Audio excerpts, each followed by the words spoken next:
Bien, vamos a ir a la palabra del Señor. ¿Le parece? Hemos estado compartiendo enseñanzas relacionadas con la vida de iglesia. Amén. Y de hecho las tres últimas hemos estado hablando de algunos sellos particulares que tiene la iglesia de Cristo. Hoy vamos a estar hablando de la iglesia y su sello, el amor. Amén. Y vamos para eso a leer primera a los Corintios capítulo 13, versos 1 al 13. Primera a los Corintios, capítulo 13, versos 1 al 13. Un pasaje muy conocido. Vamos a dar lectura en el nombre del Señor. En su versión NBLA, la página 1178. Vamos a leer en el nombre del Señor. Dice, si yo hablara lenguas humanas y angélicas, pero no tengo amor, he llegado a ser como metal que resuena o címbalo que retiñe. Si tuviera el don de profecía y entendiera todos los misterios y todo conocimiento, y si tuviera toda la fe para trasladar montañas, pero no tengo amor, nada soy. Y si diera todos mis bienes para dar de comer a los pobres, y si entregara mi cuerpo para ser quemado, pero no tengo amor, de nada me aprovecha. El amor es paciente, es bondadoso, el amor no tiene envidia, el amor no es jactancioso, no es arrogante. No se porta indecorosamente, no busca lo suyo, no se irrita, no toma en cuenta el mal recibido. El amor no se regocija de la injusticia, sino que se alegra con la verdad. Todo lo sufre, todo lo cree, todo lo espera, todo lo soporta. El amor nunca deja de ser, pero si hay dones de profecía, se acabarán. Si hay lenguas, cesarán. Si hay conocimiento, se acabará. Porque en parte conocemos y en parte profetizamos. Pero cuando venga lo perfecto, lo incompleto se acabará. Cuando yo era niño, hablaba como niño, pensaba como niño, razonaba como niño, pero cuando llegué a ser hombre, dejé las cosas de niño. Porque ahora vemos por un espejo, veladamente, pero entonces veremos cara a cara. Ahora conozco en parte, pero entonces conoceré plenamente como he sido conocido. Y ahora permanecen la fe, la esperanza y el amor. Estos tres. Pero el mayor de ellos es el amor. Padre, hemos leído tu palabra. Te pido, Señor, que tú nos hables esta mañana.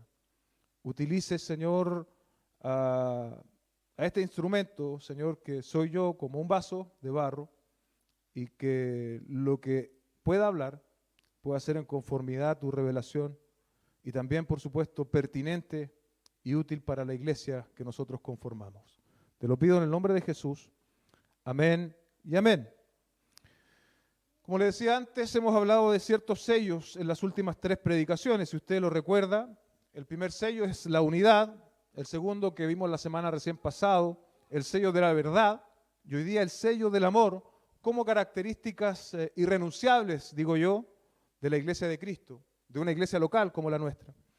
Y he tomado este pasaje de 1 Corintios capítulo 13, que está en un contexto bastante especial al cual tengo que hacer referencia, de manera que vamos a entender lo que el capítulo que hemos leído recién nos está diciendo. Capítulo 12 y 13 y 14, el tema es el mismo, básicamente. Amén, el tema es el mismo y el asunto que se está enfrentando es desde el capítulo 12 un mal entendimiento y en consecuencia un mal ejercicio de la valoración de los dones espirituales en el contexto de la iglesia corintia. Eso era lo que estaba sucediendo. Ahora, en medio de esta corrección, encontramos el capítulo 13, que desarrolla precisamente en este tema de los dones la importancia del amor. Alguna vez escuché a algún predicador connotado decir que esto era una especie de sándwich, donde el capítulo 12 es la primera parte de este pan, ¿no? El capítulo 13 está al medio, como lo que conforma ese sándwich, y finalmente el capítulo 14. Si usted lo lee con detención, se va a dar cuenta que eso es una realidad.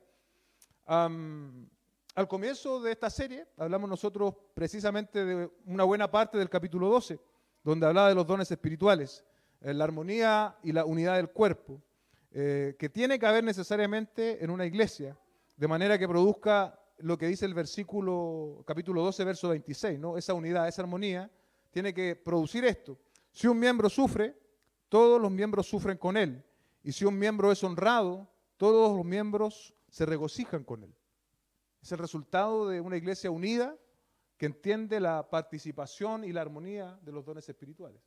Cuando uno está mal, todos sufren con él. Y cuando uno está contento, feliz, todos nos regocijamos con él. Y por otra parte, el capítulo 14 viene a ser una aplicación práctica, una corrección de la mala práctica en la manifestación de los corintios. Y bueno, acá un apunte, ¿no? Una mala práctica surge de un mal entendimiento teológico, ¿sí? O al revés, un mal entendimiento teológico va a derivar en malas prácticas dentro de nuestra iglesia. De allí la importancia que nosotros, si nos estamos llamando iglesia bíblica, seamos una iglesia profundamente arraigada en la Escritura, de manera de no caer en malas prácticas.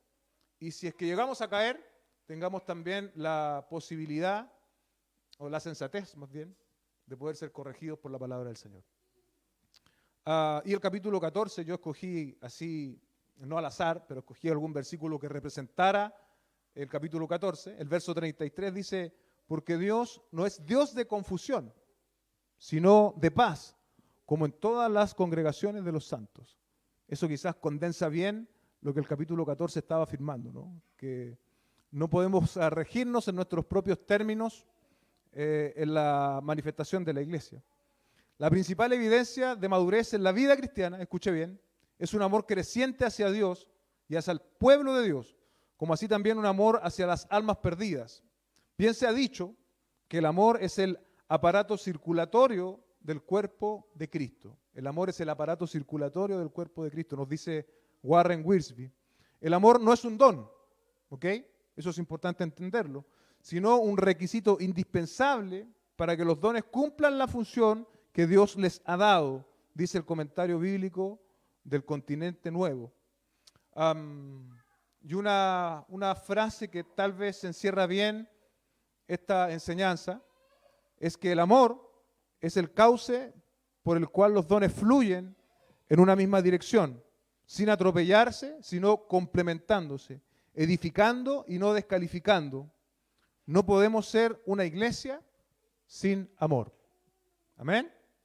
Vamos entonces a compartir nuestro primer punto de esta mañana. El vacío de la espiritualidad sin amor, le he puesto yo. Y vamos a concentrarnos en los 3 primeros versículos. Si yo hablara lenguas humanas y angélicas, pero no tengo amor, he llegado a ser como metal que resuena o címbalo que retiñe. Y si tuviera el don de profecía y entendiera todos los misterios y todo conocimiento, y si tuviera toda la fe para trasladar montañas, pero no tengo amor, nada soy. Y si diera todos mis bienes para dar de comer a los pobres y entregara mi cuerpo para ser quemado, pero no tengo amor, de nada me aprovecha. No sé si usted logra ver el lenguaje de expresión del apóstol Pablo. Esto en la Biblia y en el lenguaje en general se llama hipérbole, ¿sí? Y yo he buscado una buena definición precisamente en un libro de interpretación bíblica para aclarar más aún este término de hipérbole. Dice, en el idioma griego, la palabra hipérbole significa tirar más allá del blanco.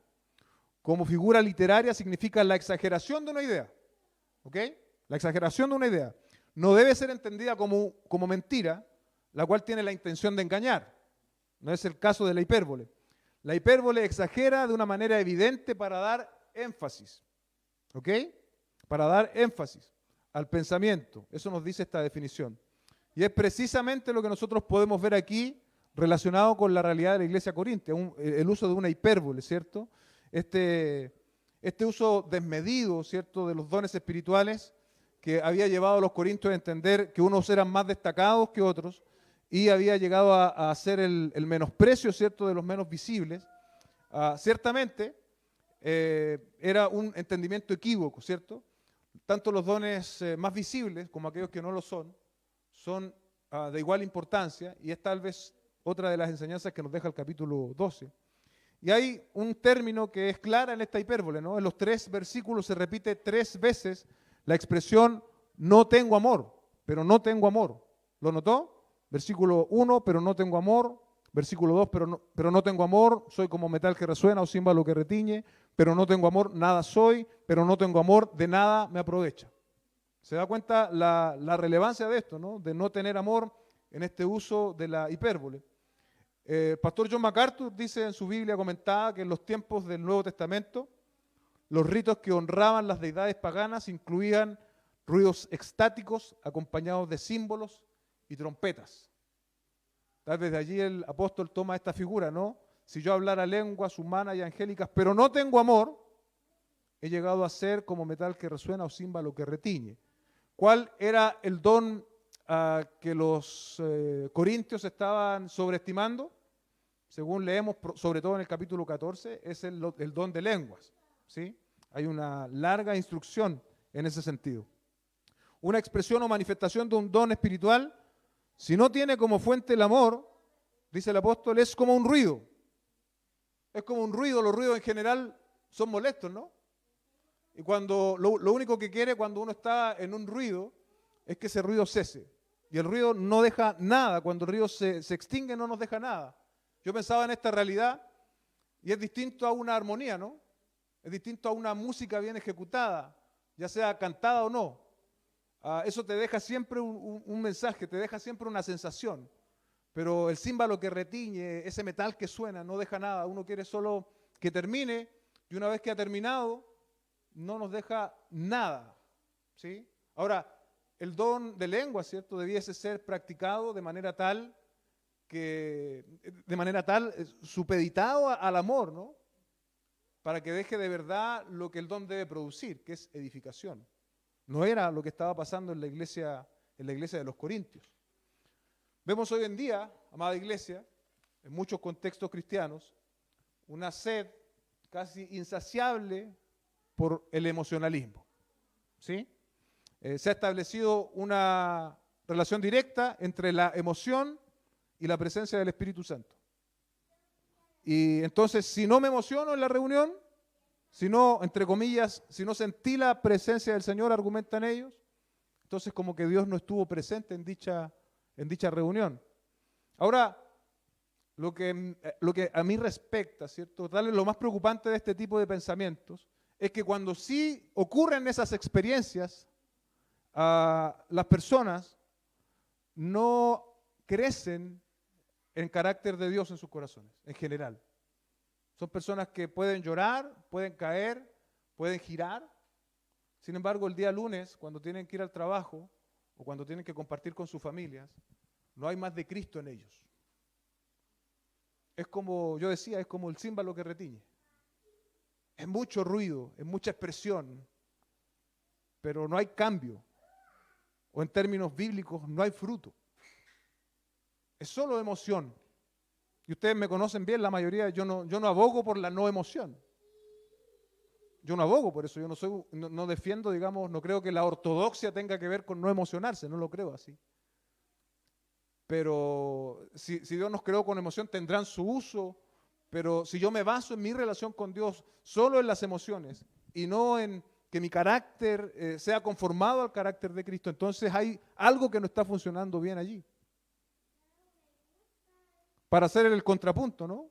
Ser edificados en la palabra de Dios, exponiéndonos constantemente a ellas, bajo el poder de Dios, bajo la presencia del Espíritu Santo, incluso, escuche bien, sin la necesidad de emocionarnos tanto, va generando en nosotros avances, va imprimiendo en nosotros el carácter de Cristo, porque como dice Santiago, nos vamos viendo a la perfecta ley de Dios cara a cara. Y esa ley me va indicando que aún hay áreas de mi vida, de mi forma de pensar y de vivir, que no se conforman a Dios. Por lo tanto, necesito y requiero seguir siendo santificado. Este es uno de mis textos favoritos, hermanos, que vino a ser tal vez el texto bisagra respecto de mi relación con Dios y su palabra. Segunda de Timoteo, capítulo 3, verso 16. Toda escritura es inspirada por Dios y útil para enseñar, para reprender, para corregir, para instruir en justicia, a fin de que el hombre de Dios sea perfecto, equipado para toda buena obra. No voy a predicar ese texto, pero sí queda la idea clara que la palabra de Dios es suficiente para que nosotros como hijos de Dios podamos crecer y madurar. Amén. El verso 2 dice, y si tuviera el don de profecía y entendiera todos los misterios y todo conocimiento, y si tuviera toda la fe para trasladar montañas, pero no tengo amor, nada soy. Ninguno de los hermanos que conformaban la iglesia corintia se iba a atrever a ostentar los dones de este modo, ¿cierto?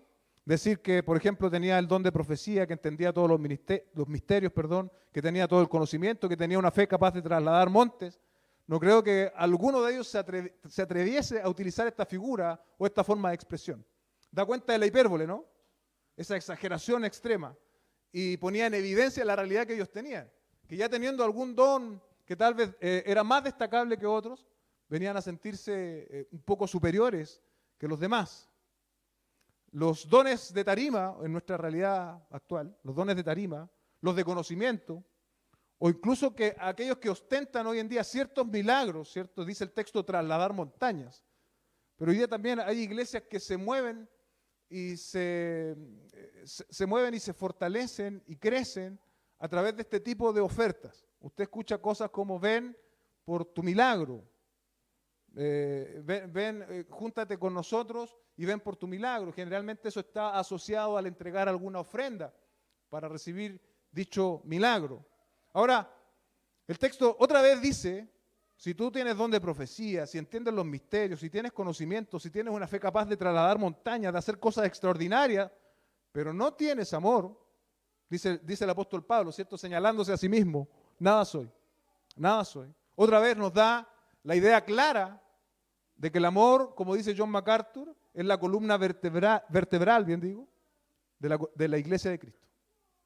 Podemos ostentar muchas cosas, pero si no están basadas en el amor, no tienen ningún peso, no tienen ninguna trascendencia delante de los ojos del Señor. No importa cuánto alcance tengas, no importa cuántos miles reúnas, si tu motivación es una motivación distinta del amor, si la raíz es una raíz distinta del amor, no somos absolutamente nada. Verso 3 dice, y si diera todos mis bienes para dar a comer a los pobres, si entregara mi cuerpo para ser quemado, pero no tengo amor, de nada me aprovecha. Este tercer ejemplo, ¿cierto?, en relación con el dar, ya sea para sustentar a otros, o bien para darme yo mismo al extremo de extinguir mi vida. Alguien podría decir, pero ¿qué muestra de amor más grande que eso? Sin embargo, el apóstol nos enseña aquí que pueden darse ese tipo de situaciones, en una hipérbole, ¿no?, de dar los bienes a los pobres, de ser quemado, pero no tengo amor, de nada me aprovecha. Existen personas también capaces de dar grandes sumas de dinero para ayudar a otros. Existen personas capaces de desgastarse por una obra, por una buena obra, y estar en disposición de arriesgar su salud e integridad. Sin embargo, dice el texto, si no tienen amor, no les aprovecha absolutamente de nada. Queda de manifiesto lo que yo decía antes. La espiritualidad sin amor es vacía. Y en el caso de los corintios y también en el caso nuestro, hermanos, generalmente ese tipo de espiritualidad vacía lo que está buscando es llamar la atención. Está buscando cargo, está buscando posición, está buscando reconocimiento. Ese tipo de espiritualidad vacía no apunta al otro, no quiere beneficiar al otro. Ese tipo de espiritualidad vacía se quiere beneficiar a sí mismo. Quiere reconocimiento, quiere gloria, quiere aplauso. Pero en cambio, cuando esa espiritualidad tiene como base el amor, ¿cierto?, siempre se va a dirigir hacia el bien de otros y no hacia el bien de sí mismo. Como dije antes, el amor es el cauce por el cual los dones fluyen en una misma dirección, sin atropellarse, sino complementándose, edificando y no descalificando. Y lo cierto es que no podemos ser una iglesia si no tenemos amor.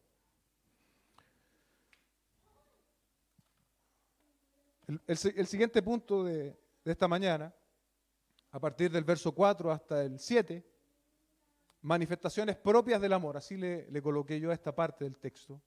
Dice, el amor es paciente, es bondadoso, el amor no tiene envidia, el amor no es jactancioso, no es arrogante, no se porta indecorosamente, no busca lo suyo, no se irrita, no toma en cuenta el mal recibido, el amor no se regocija de la injusticia, sino que se alegra con la verdad. Todo lo sufre, todo lo cree, todo lo espera, todo lo soporta.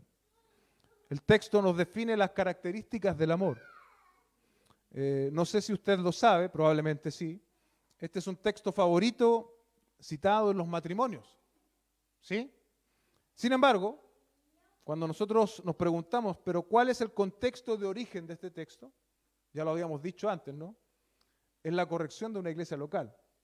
El texto no nos está hablando de la vida matrimonial, aunque sí obviamente puede tener alcances, pero no es la intención original del apóstol Pablo hablar del matrimonio aquí, sino que hablar de la realidad de la iglesia corintia, de la realidad de una iglesia que se estaba desviando doctrinalmente y que requería volver a centrarse en la enseñanza del amor, tal como también lo necesitamos nosotros hoy.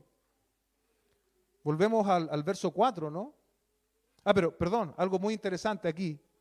Después de exponer largamente en el capítulo 12, el apóstol Pablo en 12:31 dice que él va a mostrar un camino más excelente, y es allí donde él habla o comienza a hablar del amor. El 31 dice, pero deseen ardientemente los mejores dones, y aún yo les muestro un camino más excelente.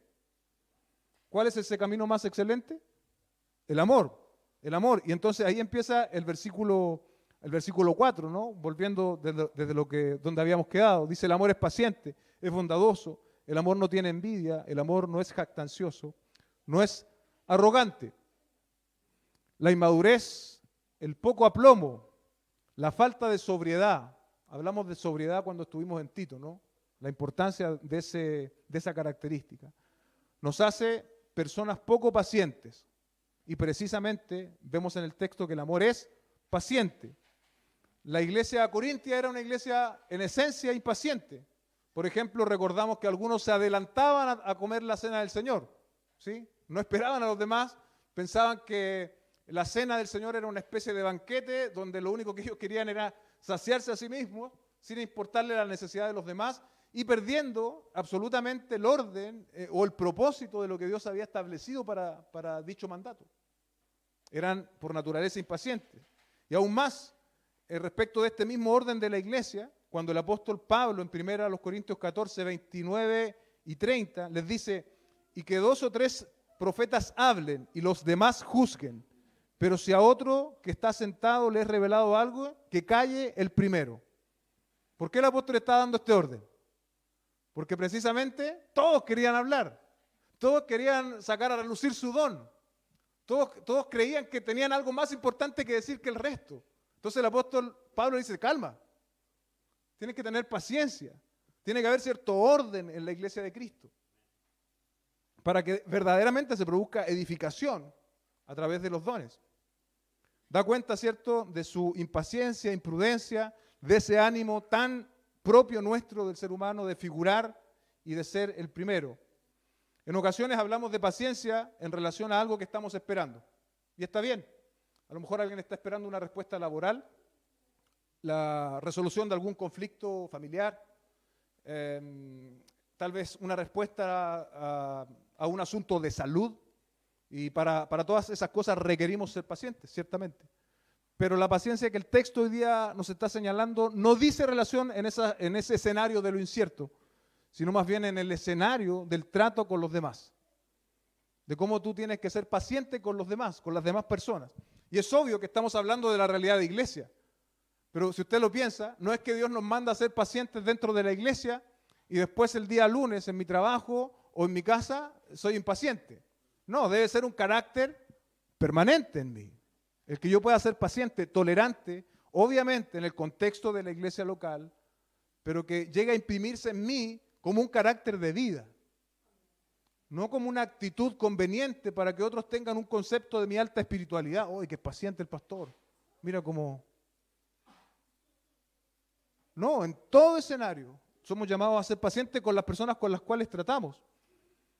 Esta es una paciencia, digo yo, relacional, la que debemos tener con quienes nos rodean, especialmente, obvio, en el contexto de la iglesia.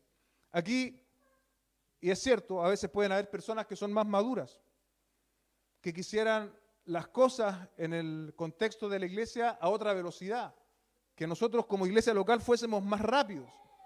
Entonces, sobreviene la impaciencia. Y es ahí donde el texto hoy día nos está diciendo de manera apropiada a nuestra propia realidad de iglesia, que debemos ser pacientes. El avance y la madurez de una iglesia local no depende de la velocidad de madurez del pastor, ni siquiera del liderazgo. El avance y la madurez de una iglesia local depende de la madurez de todos nosotros. Y es evidente que aquí hay distintos niveles de madurez, distintos niveles de crecimiento. Entonces, los que son más maduros deben soportar a aquellos que lo son menos. Y deben ejercer paciencia. También, muy aplicado a nuestra realidad, les recuerdo que también nosotros somos una iglesia independiente, absolutamente. Absolutamente. Eso genera ventajas y desventajas. Pero lo cierto es que si Dios te ha llamado a ser parte de esta iglesia local, tú debes ser una persona paciente con tu iglesia local, con los hermanos que la conforman, desde el pastor hasta el último hermano que llegó la semana pasada. Eres llamado a ser una persona paciente. Una ventaja tal vez de la independencia de nuestra iglesia es que no estamos asociados a la denominación, ¿cierto? Si estuviésemos asociados a una denominación, probablemente avanzaríamos en 1 o 2 años, lo que a nosotros nos va a costar 3 o 5 o 8 años. Esa podría ser una desventaja, ¿no? Respecto a la denominación. Ahora, como ventaja, con el respeto que me merecen algunas denominaciones, no todas, pero con el respeto que me merecen denominaciones que yo incluso podría recomendar. También es habitual que las personas me hablen para pedirme, esta semana, por ejemplo, alguien me habló porque estaba buscando una iglesia en Valdivia. Yo creo que he ido una sola vez a Valdivia, hermano. Entonces, bueno, me comuniqué con la radio y estamos buscando. Aún no encontramos dónde llevar a esa persona. No es tan fácil como habiendo muchas iglesias.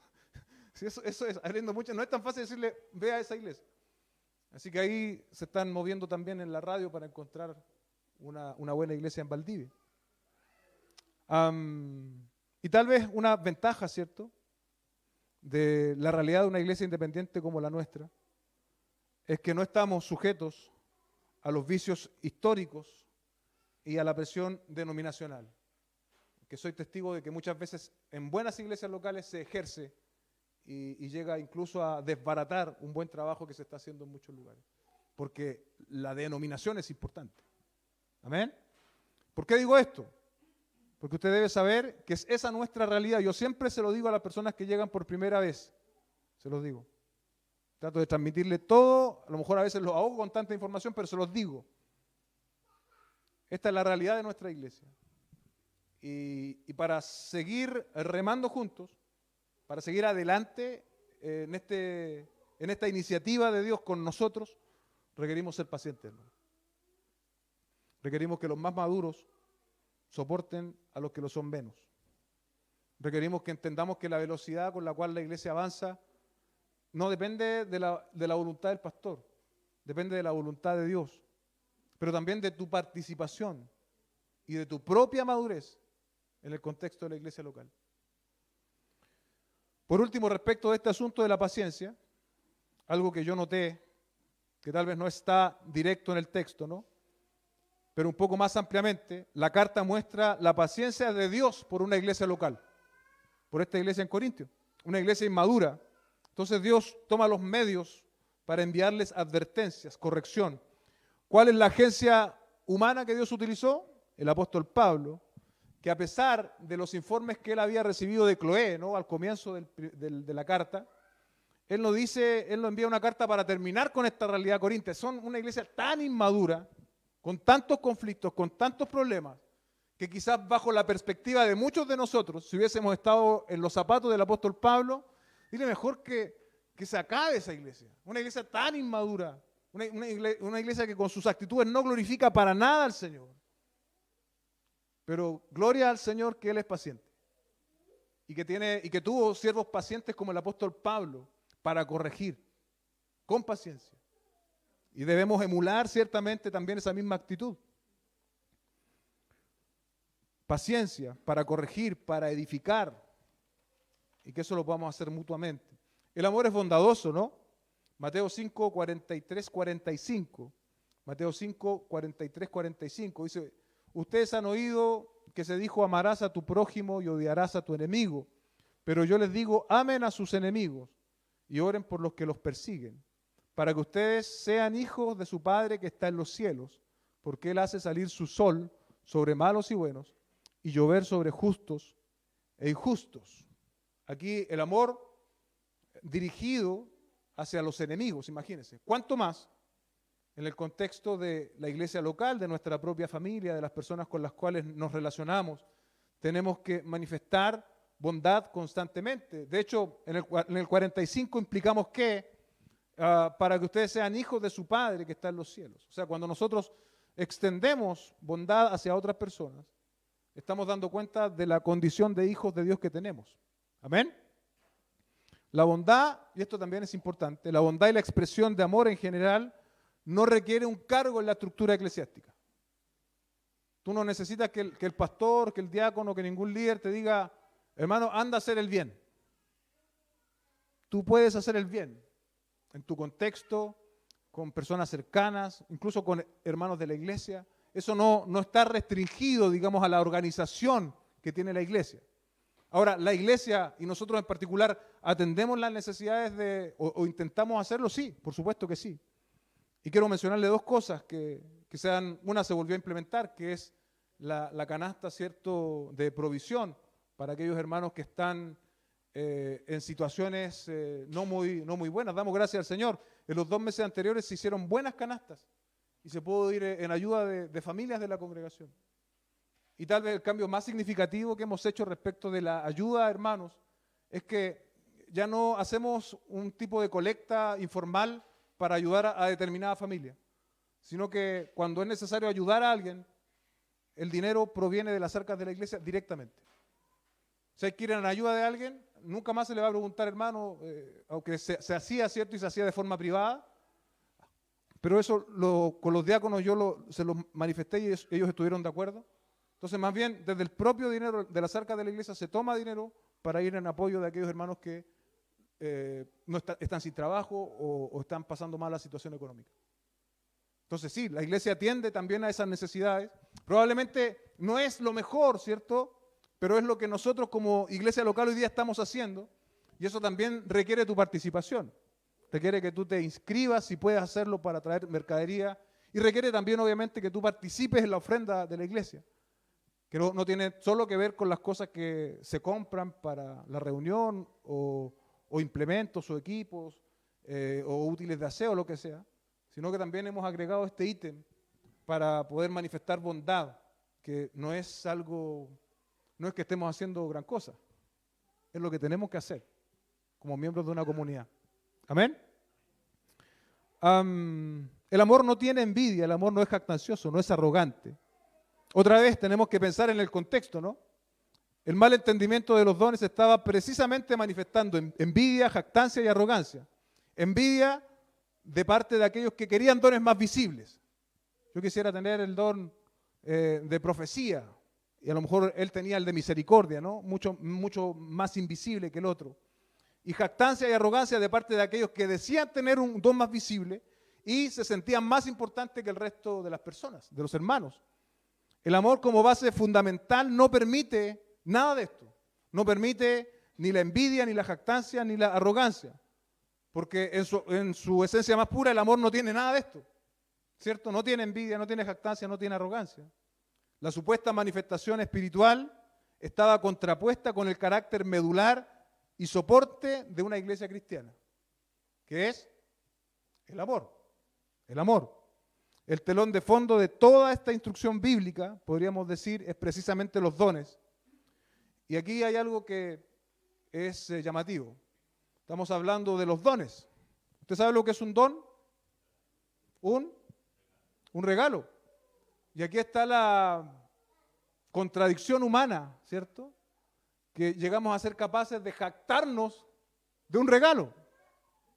¿Sí? Llegamos a ser capaces de jactarnos de algo que se nos dio, de algo que yo no hice nada para merecerlo. Y me estoy jactando y estoy siendo arrogante. Mira, yo tengo un don más importante que tú. Yo soy más importante que tú en la iglesia porque yo hago esto determinada o determinado asunto. La contradicción propia nuestra, del ser humano. Un sinsentido, coloqué yo, manifestar arrogancia, jactancia por un don recibido. El texto precisamente nos recuerda que el amor no tiene envidia, jactancia ni arrogancia. El amor, amada iglesia, nos mantiene a salvo de este tipo de pecados que ciertamente reincidimos, ¿no? Por eso volver a oír esta palabra es necesario, porque la jactancia se cuela fácilmente en un corazón como el nuestro. Sigamos avanzando. Verso 5. No se porta indecorosamente, no busca lo suyo, no se irrita, no toma en cuenta el mal recibido. El amor no se regocija de la injusticia, sino que se alegra con la verdad. Todo lo sufre, todo lo cree, todo lo espera, todo lo soporta. Dice el texto, no se porta indecorosamente, no busca lo suyo. La expresión nos permite darle un significado. ¿A qué significa? ¿A qué se refiere portarse indecorosamente?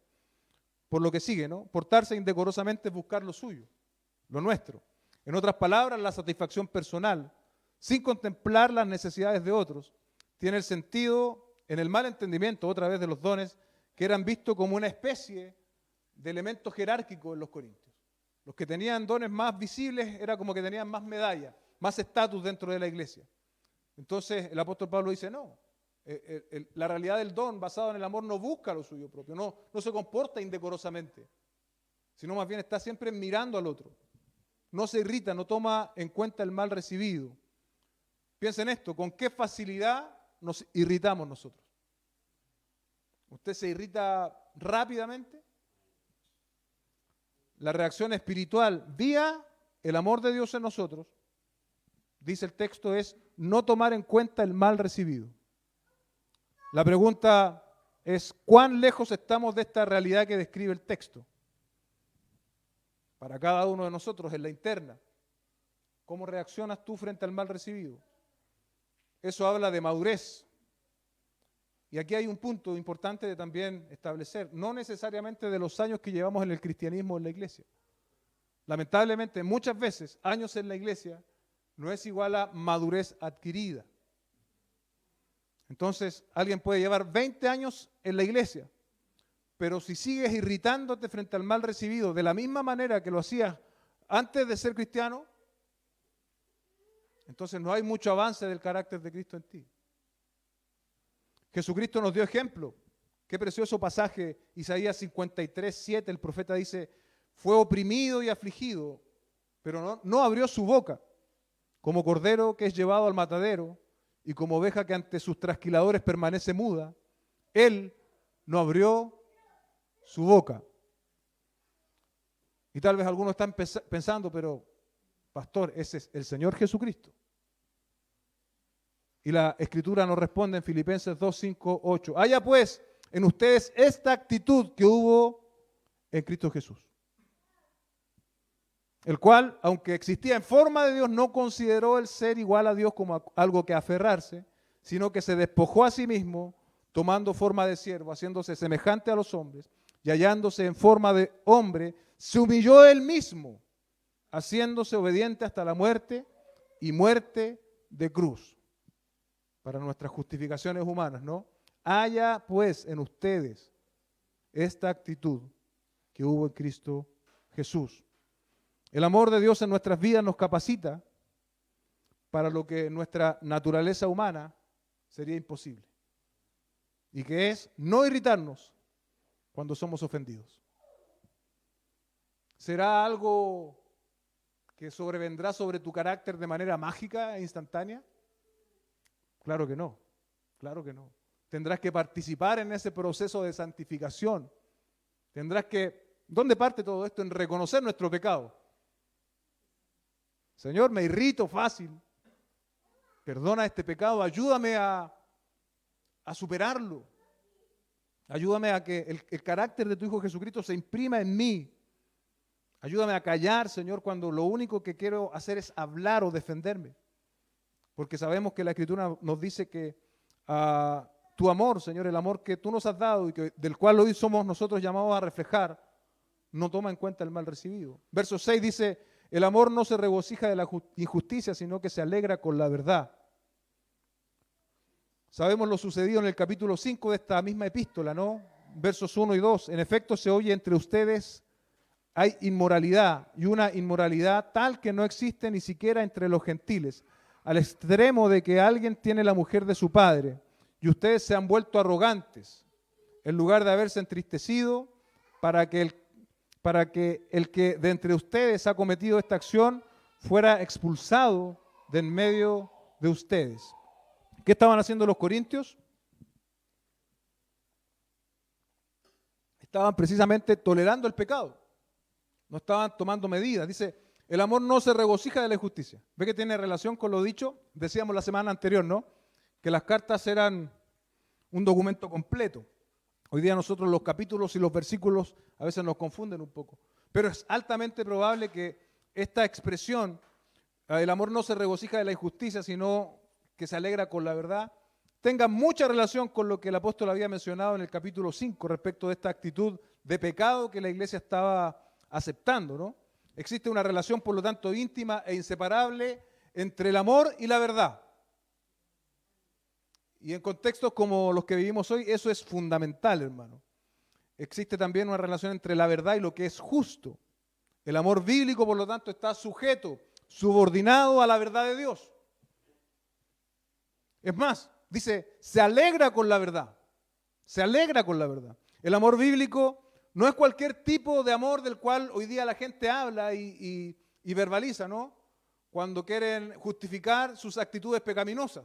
No, pero sí, lo que es importante es, dicen ellos, el amor. Pues bien, el amor del cual nos habla el Señor es un amor que está dentro de un parámetro. Es un amor que no hace lo que quiere, es un amor que se sujeta a la verdad y que nos lleva a nosotros también a dirigirnos conforme a dicha verdad. Un amor permisivo que incluso ampara las prácticas pecaminosas que son contrarias a la revelación de Dios. Qué importante es la corrección en el contexto de la iglesia local. Y creo que uno de los pasajes más claros en ese sentido para mí es Hebreos, donde el autor del libro de Hebreos dice que el padre que ama a sus hijos lo corrige. Y que de hecho la corrección es una muestra del amor de Dios para sus hijos. Y que si no somos corregidos, finalmente somos considerados bastardos. Entonces tenemos necesariamente que corregir en amor. Verso 7, todo lo sufre, todo lo cree, todo lo espera, todo lo soporta. Qué peligroso es sacar un versículo de contexto, ¿no? Porque yo podría leer este texto fuera de su contexto, todo lo sufre, todo lo cree, todo lo espera y todo lo soporta. Y podría llegar a afirmar prácticamente cualquier cosa. Estos cuatro todos están otra vez en los límites de la verdad revelada. Amén. Se limitan a la verdad revelada. De no ser así, podríamos enseñar precisamente en este versículo 7 cualquier cosa. Sin embargo, nuestra respuesta natural, ¿cuál es, amados hermanos? Es a no sufrir, a no creer, a no esperar y a no soportar. Por eso el apóstol les dice a los corintios, todo lo sufre, todo lo cree, todo lo espera, todo lo soporta. Por ejemplo, otra vez en la misma carta, los litigios de los corintios. ¿Qué estaban haciendo ellos? Llevando frente a jueces gentiles los problemas que estaban teniendo entre ellos. ¿Qué les dice el apóstol Pablo? Resuelvan los problemas entre ustedes. ¿No hay algún sabio entre ustedes que pueda litigar esos asuntos y resolverlos? Y ahí está el llamado, ¿no? Todo lo sufre, todo lo cree, todo lo espera, todo lo soporta. ¿Qué hacemos nosotros cuando nos sentimos ofendidos en la iglesia? El pastor no me saludó, esa es típica, ¿no? Me voy de la iglesia. Pero aquí estamos en un nivel mayor que ese, yo estoy casi seguro. O el hermano no me saludó, o en la iglesia no me consideran. Todas las quejas que nosotros podamos levantar respecto de la iglesia. Que otra vez, una de las cosas que yo le digo a la gente cuando vienen, nuestra iglesia no es perfecta. El pastor de la iglesia no es perfecta. Y de hecho, como que les digo, hay iglesias mejores que esta. Pero si Dios te ha llamado a ser parte de esta iglesia, si tú tienes una decisión objetiva y también subjetiva, ¿no? Hay algo que Dios pone en el corazón para pertenecer a una iglesia local y no a otra. Que a veces no tiene que ver con la gran estructura o con los diplomas que tenga el pastor, sino con un llamado que Dios hace de manera específica. Pero trato de ser lo más honesto en ese sentido. Tenemos un llamado a soportarnos unos a otros, a no desenvainar rápidamente nuestra espada y ejercer juicios, sobre todo, hermanos, con poca información. Somos dados a hacer juicios con poca información. Otra vez, el amor es el cauce por el cual los dones fluyen en una misma dirección, sin atropellarse, sino complementándose, edificando y no descalificando. No vamos a llegar a ser una iglesia como el Señor la diseñó si no tenemos este elemento de cauce que es precisamente el amor. Punto número 3 de la predicación. Algo más larga de lo habitual, pero este es más corto, hermanos. Dice el verso 8, el amor nunca deja de ser, pero si hay dones de profecía se acabarán, si hay lenguas cesarán, si hay conocimiento se acabará, porque en parte conocemos y en parte profetizamos, pero cuando venga lo perfecto, lo incompleto se acabará. Cuando yo era niño hablaba como niño, pensaba como niño, razonaba como niño, pero cuando llegué a ser hombre dejé las cosas de niño, porque ahora vemos por un espejo, veladamente, pero entonces veremos cara a cara. Ahora conozco en parte, pero entonces conoceré plenamente como he sido conocido. Y ahora permanecen la fe, la esperanza y el amor, estos tres, pero el mayor de ellos es el amor. ¿Cuáles eran los dones sobrevalorados por los corintios? Precisamente los nombrados en el verso 8, profecía, lenguas y conocimiento. El texto establece una diferencia, una comparación entre lo que es permanente versus lo que se va a acabar. Eso nos está diciendo el texto. Y la valoración de la iglesia corintia era invertida. Ellos estaban valorando más los dones, que precisamente iba a ser algo que iba a cesar, versus el amor, que tiene alcances incluso hasta la eternidad. ¿Se entiende la idea? Porque sin el cauce del amor, y los corintios dan testimonio de eso, sin el cauce del amor, los dones pierden su propósito absolutamente. Los dones se desvirtúan. Los seres humanos tenemos una inclinación a la espectacularidad, a lo místico, ¿sí? Pero el amor y sus alcances prácticos que hemos visto esta mañana deben ser norte para nuestra iglesia local, para nuestra vida como creyentes.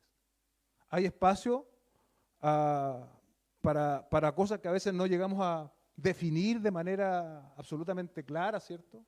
Respecto del obrar de Dios. Dios es Dios, hermanos. Nosotros no podemos limitar ese obrar. Pero el problema está en inclinarnos hacia allá con todas nuestras fuerzas, cuando en realidad tenemos enseñanzas tan claras como las prácticas del amor que el texto nos dice esta mañana. Hacemos bien en procurar la madurez, y esta está relacionada con la experiencia práctica del amor.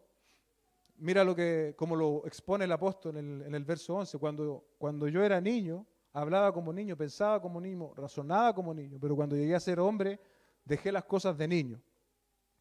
Dice Warren Wiersbe, estos dones se acabarán, serán abolidos y cesarán, pero el amor permanecerá para siempre. ¿Por qué?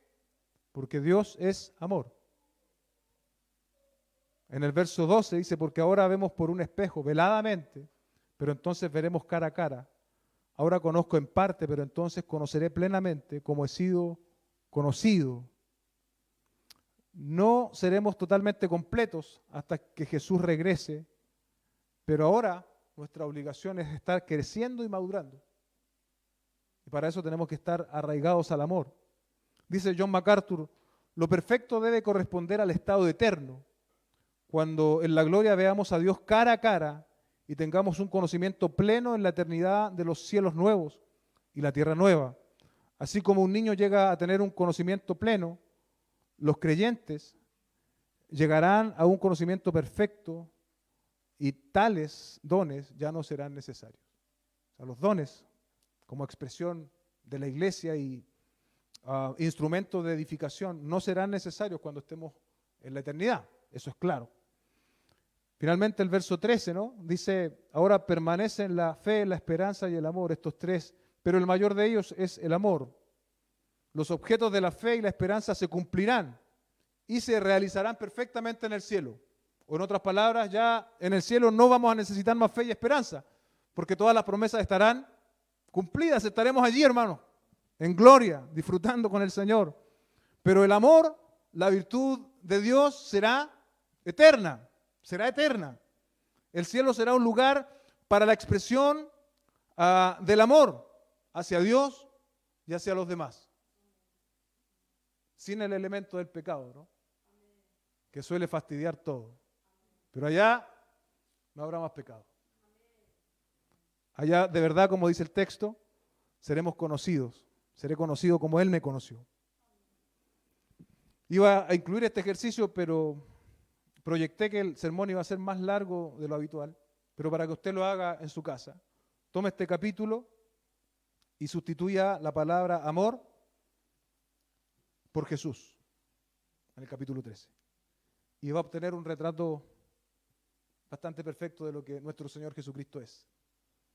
Por lo tanto, cuando hablamos de amor, hablamos de parecernos más al Señor Jesucristo, que es nuestro modelo. Termino con este texto, Juan 13:35. En esto conocerán todos que son mis discípulos, si se tienen amor los unos a los otros. Padre Celestial, gracias por esta enseñanza. Hay demasiadas aristas, demasiada información tal vez, pero mi petición esta mañana es una, que en los corazones nuestros, de nuestra iglesia local, de cada una de las personas que están aquí, quede grabada la importancia, la trascendencia del amor, Señor. Y que nos pueda ser una meta constante de manera diaria, Señor. Y podamos vivir el amor de manera práctica. Y podamos alejarnos, Señor, de toda actitud de pecado que no nos permite reflejar la gloria de tu Hijo Jesucristo. Entendemos y sabemos que estamos en proceso. Y en el proceso muchas veces fallamos, caemos, pecamos. Pero gloria sea tu nombre, Dios, que tú eres un Dios de amor. Más bien tú eres amor. Y no nos tratas conforme a nuestras obras, sino conforme a tu gran misericordia. Te bendecimos esta mañana, te adoramos en el nombre de Jesús. Amén y amén.